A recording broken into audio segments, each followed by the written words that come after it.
Chess academy. నా పేరు వైష్ణవి. ఇప్పుడు మనం బిషప్ ఎలా మూవ్ అవుతుందో తెలుసుకుందాం. సో మనకి చెస్ బోర్డ్లో ఎప్పుడూ కూడా ఒక లైట్ బిషప్ అలాగే ఒక డార్క్ బిషప్ ఉంటుందన్నమాట. సో చెస్ లాంగ్వేజ్లో దీన్ని బిషప్ అనే అంటారు. ఈ బిషప్ ఎప్పుడూ కూడా ఎలా వెళ్ళినా కూడా డయాగ్నల్గా మాత్రమే వెళ్తుంది. సో ఈ బిషప్ అయినా సరే ఈ డయాగ్నల్లోనే వెళ్తుంది. అంటే మనం ఎలా అనుకోవాలంటే లైట్ బిషప్ లైట్ డయాగ్నల్స్లో మాత్రమే వెళ్తుంది, అలాగే డార్క్ బిషప్ వచ్చేసి డార్క్ డయాగ్నల్స్లో మాత్రమే వెళ్తుంది. సో లెట్స్ సే ఇప్పుడు ఫర్ ఎగ్జాంపుల్ నేను ఈ స్క్వేర్లోకి ఏదో ఒక బిషప్ని తీసుకువెళ్ళాలనుకుంటున్నాను. సో ఇది లైట్ స్క్వేర్లో ఉంది కాబట్టి నాకు లైట్ బిషప్ మాత్రమే హెల్ప్ చేస్తుంది. సో ఫస్ట్ వే ఐదర్ నేను ఇలా వెళ్ళి ఇలా వెళ్ళొచ్చు నంబర్ 1, లేదా ఇలా వెళ్ళి ఇలా వెళ్ళొచ్చు నంబర్ 2. సో మనం ఎలా వెళ్ళాలనుకున్నా కానీ మన డెస్టినేషన్ ఎప్పుడూ కూడా డయాగ్నల్గా మాత్రమే ఉండాలి. ఐదర్ మనం 1 స్టెప్ వెళ్ళాలనుకున్నా కూడా డయాగ్నల్గా మాత్రమే వెళ్ళాలి.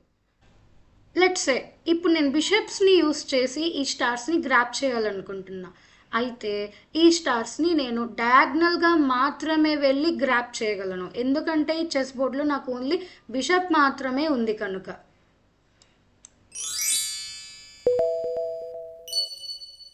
అండ్ ఈ ఎగ్జాంపుల్లో కూడా చూస్తే నాకేంటంటే ఈ స్టార్స్ అన్నీ కూడా లైట్ స్క్వేర్లో మాత్రమే ఉన్నాయి.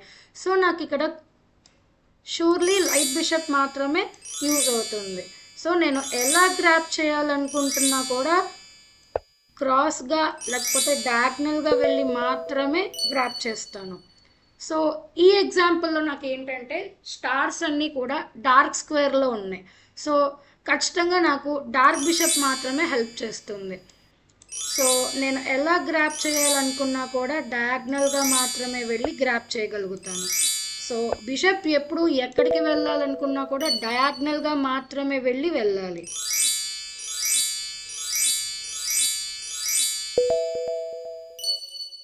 లెట్స్ సే ఇప్పుడు నేను ఈ ఎగ్జాంపుల్లో ఈ బిషప్ని యూస్ చేసి ఈ స్టార్స్ అన్నిటిని గ్రాప్ చేస్తాను.